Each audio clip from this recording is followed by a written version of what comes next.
radio over 33 years ago when I used to listen to Bob Cunningham on 92X FM when it was a rock station, but on Sunday he did Gospel Caravan from 6 a.m. until 8 a.m.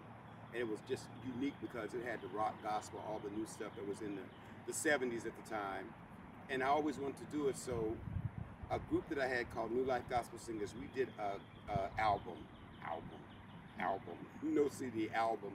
And I was looking for Bob Cunningham to play it.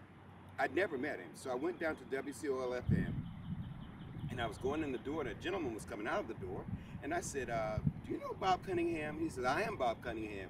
And he saw the album in my hand. He said, I've been looking for that album. So he started playing it, and we became real good friends. So I started off co-hosting with him first, and then I ended up at WBKO doing it regularly. So it was fun. I wear so many hats, and I really get out of focus. I'm learning about time management.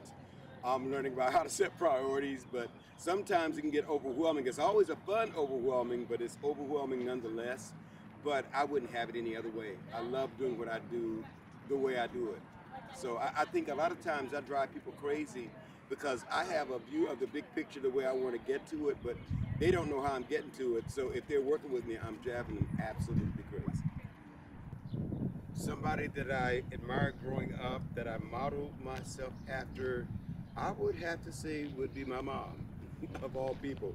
My mom, my dad, of course, but my mom was the nourisher. She was just all around. Anything I did, she did, from when I was a kid until I was an adult. I mean, if I started a choir, mother was going to be in that choir, I don't care what.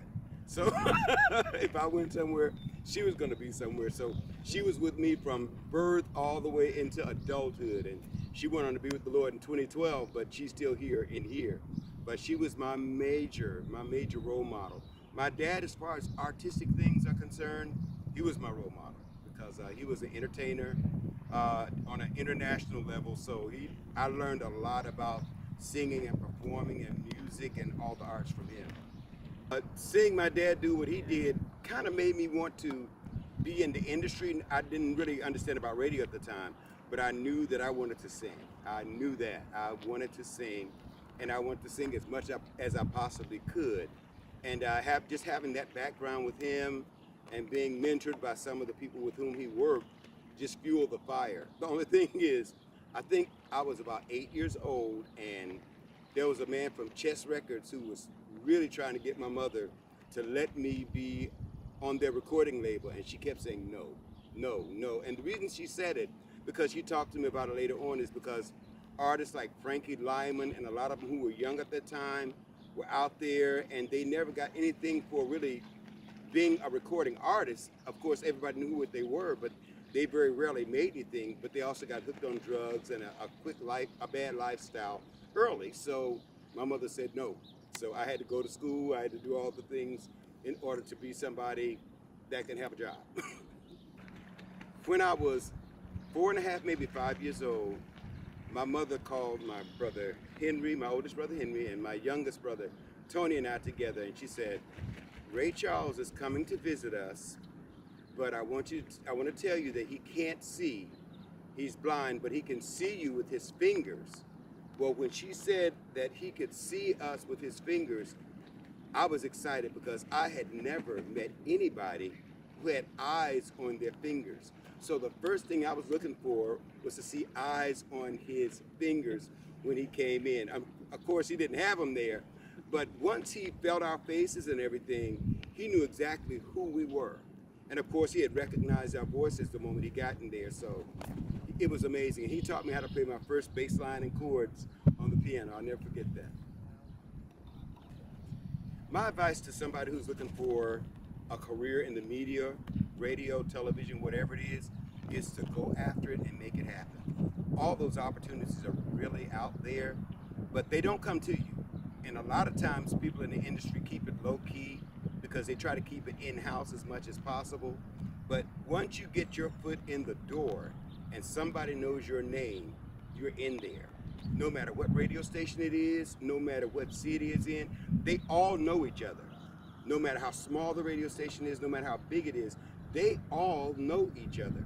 And if one of them happens to know your name and you perform well at their station, you are in there. I was a teacher at Whetstone High School and for Columbus City Schools for over 32 years. And I'm really finding that even though I'm the Career Services and Placement Director at the Ohio Media School, nothing has changed as far as encouraging students, giving them counseling and advice and guidance, because the need for the human spirit to be nurtured and to encourage and move forward, that will never change. And my concern is always how much a person believes in himself or herself. And you got to do it. So that's always what I always try to tell my students and my students here at the Ohio Media School, is that you got to believe in yourself no matter what anybody has spoken over you. If they've spoken negative over you, then you undress from those words. And you don't ever allow anybody to speak anything negative over you again, because you are better than you think. And there's greatness inside of you, and you follow that greatness. Your path is not the same path as everybody else's path is, but it's a path to success nonetheless, and you can walk it. A mantra that I like to live and abide by is this: don't let anybody take your dream, put it in their pocket, and walk away with it, because it's your dream. So you don't give it to them. And they may not understand your quest, but you know your quest, and it was birthed in you, so you follow your dream, and don't let anybody discourage you. We didn't come to look at you, but it's about Jesus. Come on, y'all. Let's do the first.